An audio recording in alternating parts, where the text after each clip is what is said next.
And welcome back. We are going to go ahead and do some programming with examples. Now, previously we looked at file input and how to get some stuff with this. And when we did this, we created our class and we plugged a bunch of values in here, so we knew exactly what was going to be in that file.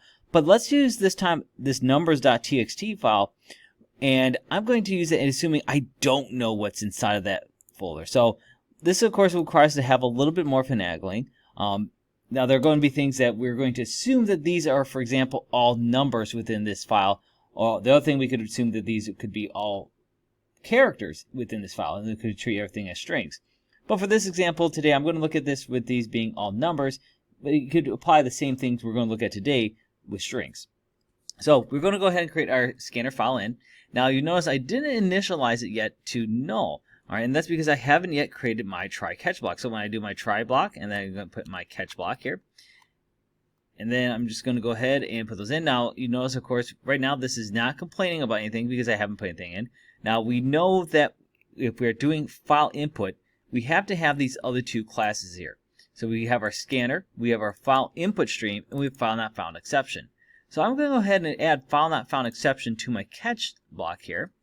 And I just do file not found exception, all right, because this is what we are looking for. What kind of exception are we looking for? Now, of course, it's saying, hey, it's unreachable block because nothing is never thrown. Well, that's because we haven't yet put in our file in.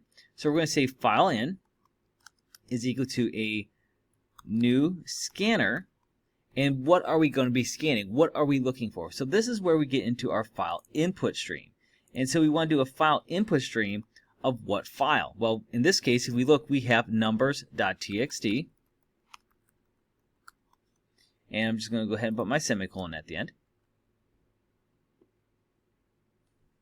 And of course, don't forget to put things in quotation marks here because the name of that file is looking for that. And of course, we do have another error here, and because what did we forget to say with this input stream? Well, this has to be a new file input stream, right? Because we're starting a new instance of it. Just like we have a new scanner, if we look at a previous one, that's exactly what we had to do here. So we had two instances of this word new.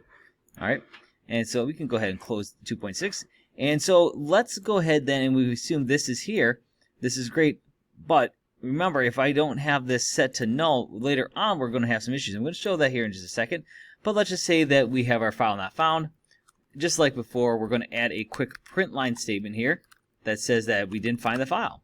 So file not found. A very quick and easy explanation. So if we do encounter this error, it's just going to handle it. And all we're going to do is we're going to close out the program with system.exit, and we're going to do 0. All right. Now this is, of course, just the try catch portion of this code. So nothing too complicated. So now let's just go ahead and just do a file in, right? So we can use file in now in our code. So for example, let's go ahead and add a couple integers in here.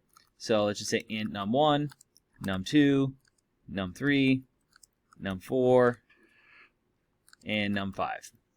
And for this purpose, I'm just going to go ahead and just read these in here. So let's just say num1 is equal to file in dot next int. And I'm going to repeat that in.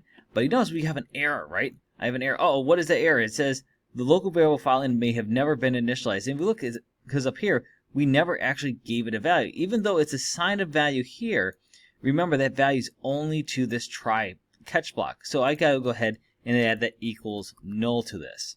And I have to use the keyword null because scanner is what's called a class type. We'll talk more about class types later on, but we're going to use null, and we have to use that instead of using something like, for example, 0 or an empty quotation marks or anything like that. So we use null here.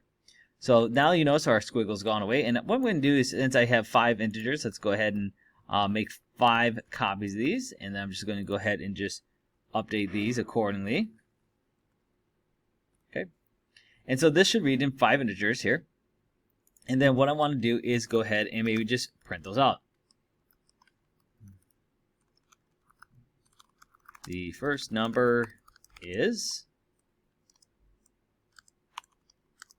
make that num1. And again, we're going to do some copying and pasting here just to make our life simpler.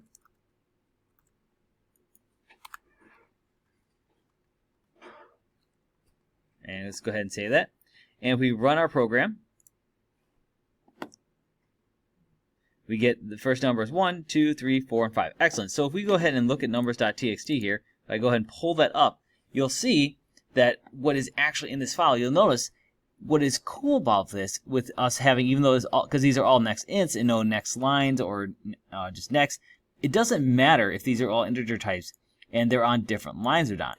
Because again, with an integer, it's just looking for the next int and it will jump to the next line if it needs to.